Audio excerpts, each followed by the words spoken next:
Olá, tudo bem? Seja bem-vindo à sua aula virtual de História. Vamos juntos então à página de estudo desta videoaula. Vamos nessa. Bom, gente, vamos continuar o assunto que nós começamos na videoaula passada, que é a Reforma Protestante. Semana passada nós vimos a Reforma Protestante iniciada por Martinho Lutero na Alemanha, tá? Na videoaula de hoje nós vamos ver o desdobramento, vamos ver assim um certo segmento desta Reforma Protestante por alguns países da Europa, tá certo? Então, vamos ver o movimento chamado calvinista ou calvinismo, criado por João Calvino. Vamos lá. A doutrina defendida por Lutero foi propagada para outras regiões. Na França, então teremos o segundo lugar, o segundo país onde vai ter a propagação da reforma protestante. Lembrando que Lutero vai criar a reforma protestante na Alemanha, tá certo? Vai dar início na Alemanha. Na França, o teólogo João Calvino passou a difundir ideias protestantes. Sofrendo perseguições em seu país, ele mudou-se para Genebra, na Suíça. Tá? Então, nós vamos ter o João Calvino começando na França, mas como ele vai ser perseguido, ele muda-se para a Suíça. E é na Suíça que ele vai, digamos assim, dar o pontapé na sua reforma religiosa, na sua religião. Ao longo dos anos, Calvino desenvolveu uma doutrina própria, o calvinismo, que se caracterizou pela crença na predestinação, ou seja, as ações humanas não poderiam interferir na salvação dos indivíduos, pois o destino de cada um já estaria determinado por Deus. É um ponto interessante desta doutrina, porque basicamente é o seguinte: o sujeito ele já nasceria salvo. Então, independente do que ele fizesse, tá? Se ele fosse uma pessoa de bem ou fizesse o mal, ele já estaria salvo se tivesse de ser salvo, tá? De maneira geral, a doutrina fundada por Calvino atraiu a simpatia da burguesia. Claro, quem é a burguesia? É a classe econômica dominante. Era muito bom para um burguês ouvir de uma religião nova, que mesmo ele fazendo algumas coisas que a Igreja Católica proibia, como por exemplo a usura, tá? Ganhar em cima de algo, ter lucro em cima de algo, é, os calvinistas foram aceitos pelos burgueses, porque era interessante para eles, tá certo? É, vamos seguir. Pois o sucesso financeiro gerado pelo trabalho de artesãos, comerciantes e outros burgueses era valorizado pelo calvinismo, sendo considerado um dos indícios de que a pessoa estava predestinada à salvação. Interessante observar aqui que você era salvo, mas se você tivesse ligado a trabalhos manuais, ao comércio, ou fosse da classe burguesa, tá? Nem todo mundo estaria salvo. Então, muita gente vai aceitar essa religião porque basicamente era o que eles queriam ouvir, tá bom? Então, vamos seguir para a Igreja Anglicana. Basicamente, esse é um resuminho básico do calvinismo, tá? Essa religião, ela vai se fundamentar mais com os burgueses, a classe dominante. Já a Igreja Anglicana, ela vai nascer de uma coisa, digamos assim, egocêntrica por parte de um rei, tá? Na Inglaterra, o movimento reformista partiu do próprio Estado, e o Estado, na época, era absolutista, então quem mandava era o rei. Sendo comandado pelo rei Henrique VIII. Esse rei Henrique VIII teve uma pesquisa recentemente, ele é considerado um dos piores, ou então o pior monarca que a Inglaterra já teve, tá? Que pretendia limitar o poder exercido pela Igreja Católica no país. Já que a Alemanha começou, os reis da Alemanha se deram bem, tá? Com a religião criada pelo Lutero. Então era bom para a Inglaterra criar uma igreja própria do seu país, que não se envolvesse tanto nas questões políticas da época. O início da reforma na Inglaterra ocorreu após um desentendimento entre Henrique VIII e o Papa. O que aconteceu? Vamos marcar aqui. O Henrique VIII, ele era casado, tá? Vou ler o texto e eu explico já, direitinho. O monarca pediu a anulação do seu casamento com a rainha Catarina de Aragão, por não conseguirem gerar um herdeiro masculino, de sexo masculino. Henrique VIII pretendia se casar com Ana Bolena, que estava grávida dele, porém a anulação do casamento foi negada. Em meio a um contexto de absolutismo, do mandonismo do rei, O rei Henrique VIII ele era casado com a Catarina de Aragon, mas não gerou um herdeiro, um filho homem. Ele acabou engravidando a Ana Bolena, que era irmã dela, tá? E ah, a questão acontece que ele pede a anulação do casamento, o Papa não dá a anulação do casamento, não existia divórcio naquele período, e assim em 1534, aproveitando-se dessa situação, o rei rompeu com o catolicismo romano e adotou medidas que restringiram o poder da igreja e do papado na Inglaterra, iniciando o processo de reforma que culminou na fundação da igreja anglicana. Além de anular o poder da igreja católica no seu país, o Estado tomou posse de suas terras e demais riquezas. Interessante que essa igreja ela foi criada basicamente porque o Henrique VIII queria se separar e a igreja não permitia. Então ele cria a sua igreja, a igreja anglicana, tá? E acaba se tornando o, digamos assim, o líder, o chefe dessa igreja, tá? Nós vamos ter alguns movimentos reformadores na Europa também. O Zwinglianismo e o Anabatismo. Vamos ler rapidinho esses dois movimentos. Alguns movimentos reformadores europeus tiveram um alcance menor que os citados anteriormente. Conheça a seguir dois desses movimentos. O Zwinglianismo. Essa doutrina se caracterizou por contrariar muitos rituais católicos, como a celebração de missas e o culto às imagens dos santos. Outras coisas que os protestantes, e vamos utilizar o termo também evangélicos, eu não gosto muito do termo crentes, mas algumas pessoas também utilizam, tá?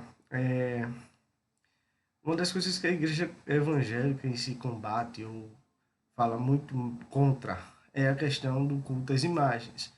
Tanto é que nenhuma igreja evangélica há culto a qualquer imagem, qualquer símbolo que não esteja ligada à sua liturgia, à sua forma de cultuar, tá?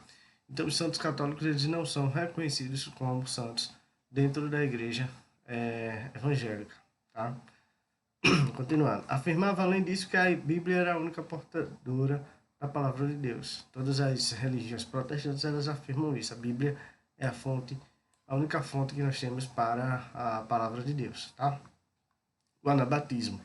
Os anabatistas não aceitavam que o batismo fosse feito em crianças, pois acreditavam que somente pessoas adultas tinham condições de decidir sobre sua religiosidade.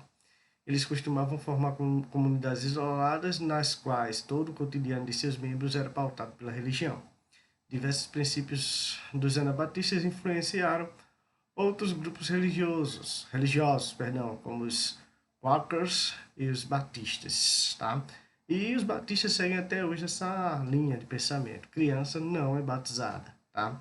É só quando você se torna adulto que você reconhece a sua fé, que você vai ser batizado nas águas. Por imersão ou por submersão, tá bom? Só que a Igreja Católica, gente, não ficou parada no tempo, esperando que os países fossem se rebelando, que fossem surgindo movimentos, digamos assim, contrários às suas ideias.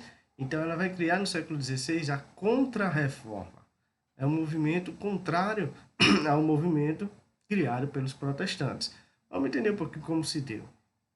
Do século XVI, o alto clero da Igreja Católica iniciou um movimento de reação às críticas que vinham sendo feitas pela Reforma Protestante, tá? Esse movimento ficou conhecido como Contra-Reforma. Diante da grande aceitação das religiões protestantes pela população, a Contra-Reforma reavaliou alguns dos procedimentos da Igreja Católica, incentivando os clérigos a tornarem as missas mais acessíveis e atrativas para os fiéis. Até aqui, a missa era feita em latim, a língua oficial de Roma, tá? Da Roma Antiga, no caso, mas a língua oficial da igreja, tá? E o padre fazia a missa de cópia para os fiéis. As pessoas não liam a Bíblia durante a missa, não levavam nada da igreja, daquilo que estava na Bíblia. Então, muita gente não entendia o contexto do que estava escrito, tá? Muita gente não sabia nem o que é que o padre já estava falando. A não ser que você fizesse latim, ele só fazia esse latim quem estudava, ou seja, os monges.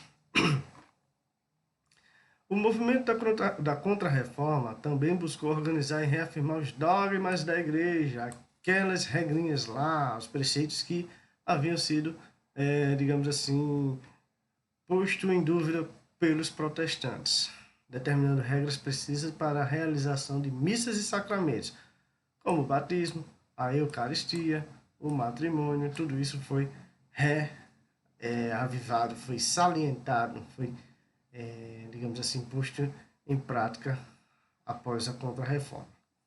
A Contra-Reforma não aceitava o princípio protestante da livre interpretação da Bíblia. Tá?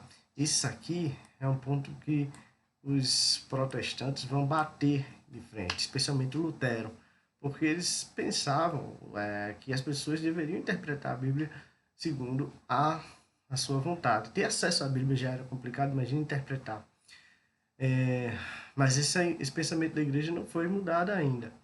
Por isso, vamos seguir, determinou que apenas os clérigos católicos deveriam transmitir os ensinamentos aos fiéis de acordo com as normas da igreja. Tá? A igreja tinha medo, sabe de quê? Que as pessoas, ao lerem a Bíblia, vissem que muitas coisas que a igreja, que ela mesma fazia, não tinha nada a ver com a Bíblia. Tá? Por exemplo, as indulgências não estão na Bíblia. Indulgência é você cobrar para salvar a alma de alguém ou a sua própria. Tá certo?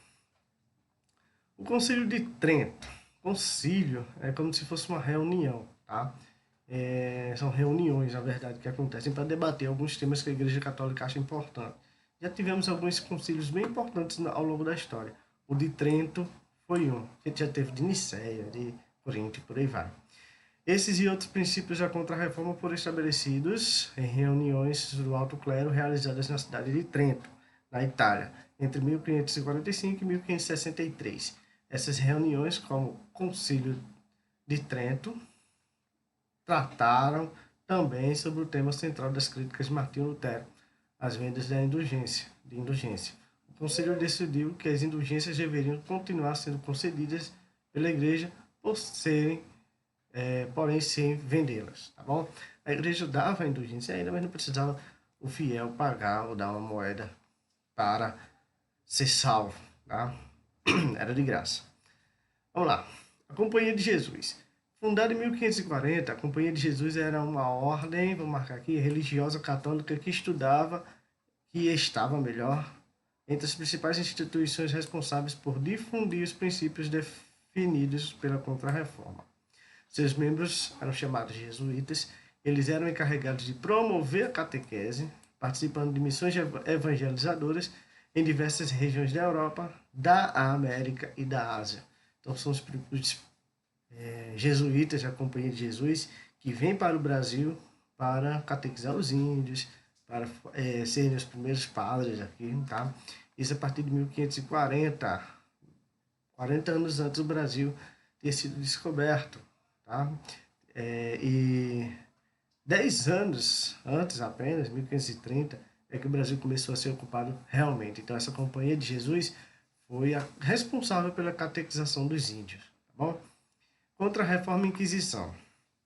No contexto da Contra-Reforma, fortaleceu-se na Europa o Tribunal do Santo Ofício, tá? Prestemos atenção nesse Tribunal do Santo Ofício, que ele tem uma importância muito grande ao longo dos séculos, especialmente na Europa. Por quê? Conhecido também como Inquisição, órgão da Igreja Católica criado no século XIII para combater paganismo e heresias, tá? Paganismo e heresias é o seguinte: as religiões que a Igreja Católica não consideravam certas, não consideravam que tinham sua prática verdadeira, eram perseguidas. Então, as pessoas que propagavam essas religiões, por exemplo, as que faziam atos de bruxaria, por exemplo, satanismo, ou qualquer religião pagã que não fosse cristã, seriam perseguidos e seriam presos e possivelmente mortos. Nos séculos XVI e XVII, principalmente em Portugal e na Espanha, e já que nós éramos colônia de Portugal, o Brasil também é afetado pela Tribunal da Santa Inquisição, tá? Do Santo Ofício.